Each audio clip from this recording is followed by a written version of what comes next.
Hi friends, welcome back to another Let's Draw today. And today we're going to be learning about an artist whose name is Jean-Michel Basquiat. Jean-Michel Basquiat was a very popular artist in the 80s. He did graffiti-style artwork, which at the time was getting very popular and people really liked to see art that was made in a more abstract way. The word abstract means that art doesn't look like something from real life. So sometimes when you look at an abstract painting, you might think that it's messy or sloppy or that the artist just scribbled all over the paper, but it's actually just their way of expressing themselves, and it's the way that they like to make art. Jean-Michel Basquiat also worked with a very famous artist at the time whose name was Andy Warhol. They both loved pop art and they did a lot of artworks together too. You might notice in some of his paintings that he puts a crown above some of the figures that he paints. And that's what we're going to be making today, are these little crowns that look kind of crazy. They have all the abstract colors and lines and patterns, and then you can hold it up on top of your head. You could even tie a string to it, I guess, and put it on your head too. But before we get to making our crown, I wanted to read you guys a book about Jean-Michel Basquiat. Jean-Michel Basquiat, written by Maria Isabel Sanchez Vergara and illustrated by Luciano Lozano.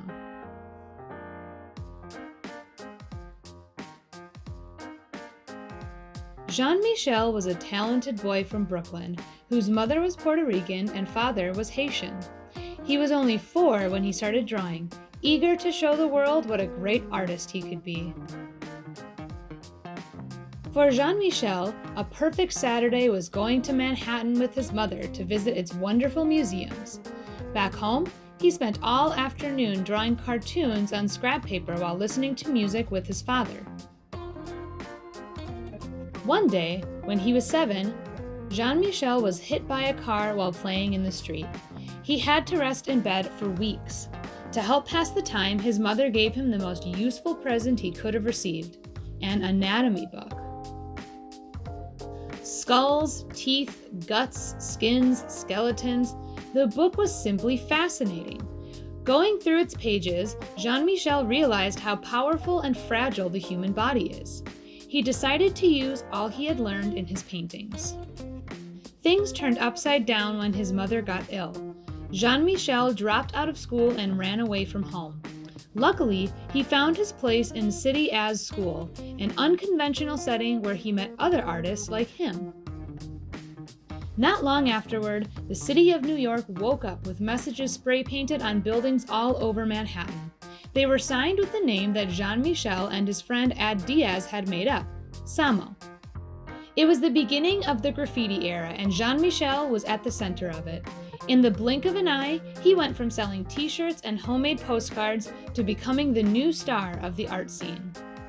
Locked up in his studio, Jean-Michel spent hours on the floor, mixing pencil, oil sticks, and crayons with cut-up quotes he found in comics and history books. The result was a beautiful mess of paintings that people fell in love with.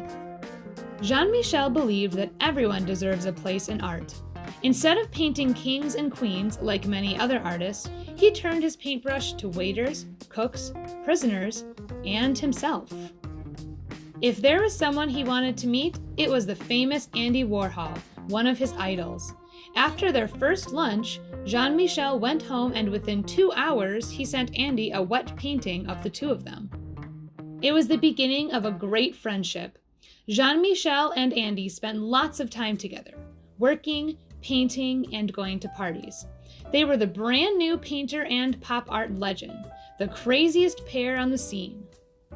In less than 10 years, Jean-Michel made thousands of paintings and drawings, but he was also a poet, a musician, and a graffiti prodigy who influenced the work of many artists that came after him. And by painting life in his own unique way, Jean-Michel became one of the most influential artists of the 20th century. The talented child who once told his father, "Papa, I'm going to be famous." Now that we're done reading our book, we are going to get to work on our crowns. So if you have any color construction paper for your crown today, that would be good. If not, white paper is okay too.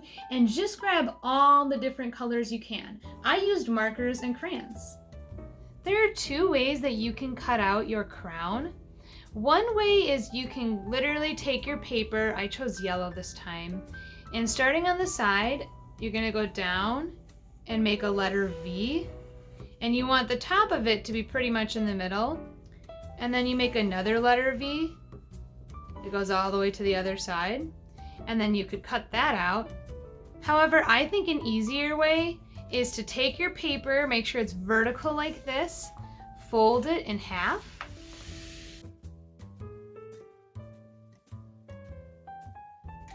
And then you're just going to make a letter V a little ways up from the bottom. Just like that. And your goal is to have both at the same height. So this one's a little taller, so I'm just gonna make it go a little higher. This can be the back with the extra line. And then while your paper is still folded, you take it and you cut on the line. So I'm cutting both sides at the same time.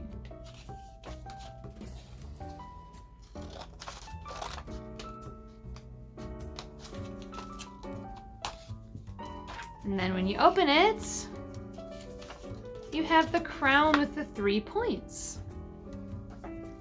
If it's easier for you to draw it out first and just cut it that way, you can do that as well. Before I start coloring my crown using lots of colors and lines like Jean-Michel Basquiat, I'm gonna put a little paper underneath so I don't make a mess. So if we're gonna be inspired by Jean-Michel Basquiat, remember he did that graffiti art with lots of colors, lots of lines and shapes, really quick movements. So I'm gonna just grab colors that I think look fun. You can use markers, crayons, color pencils, or all three. And I'm just going to make like scribbles almost. Let's do some quick movements like Basquiat would do. Maybe some straight lines over here.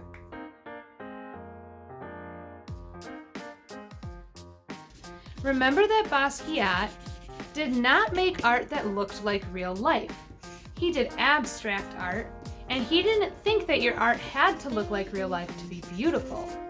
So you can take all different colors and just kind of scribble them around. Maybe you want to make a swirly.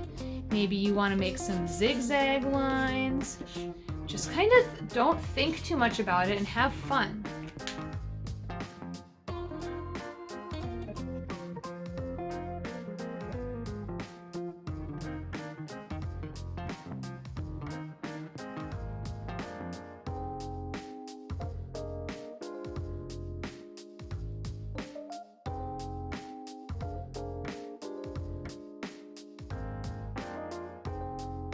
When you scribble the different colors over each other, you get to see how sometimes when they mix together, they make a different color in between.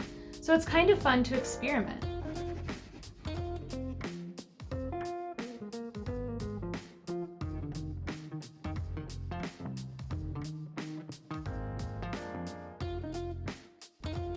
And now I'm all done with my Jean-Michel Basquiat crown. I used lots of different colors. I didn't think too much about what I was trying to make. I made different shapes and lines, and I even got to see how some colors blended together, which is really cool. And then our last step is to see what it looks like on our head. All right, let's see. I think that looks pretty good. I had a lot of fun making my Jean-Michel Basquiat crowns with you guys today, and I hope you had fun too, kind of being a little bit more expressive with your art and not thinking too hard about what you were making and just using lots of colors. And I will see you guys next time for our next video.